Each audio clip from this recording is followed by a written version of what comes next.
Assalamualaikum warahmatullahi wabarakatuh. Nama saya Rahmat Madani dari SD Negeri Panyikukan 1 Makassar.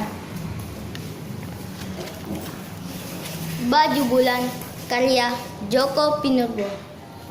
Bulan, aku mau lebaran.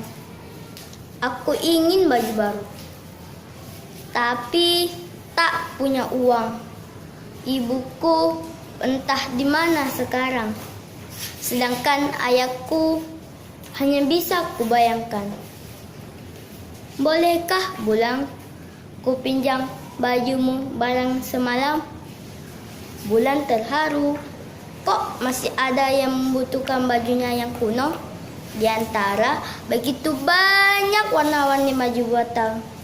Bulan mencopok bajunya yang keperakan, mengenakannya pada gadis kecil yang sering ia lihat menangis di persimpangan jalan.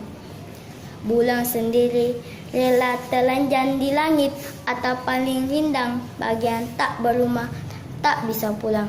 Demikian, Assalamualaikum warahmatullahi wabarakatuh.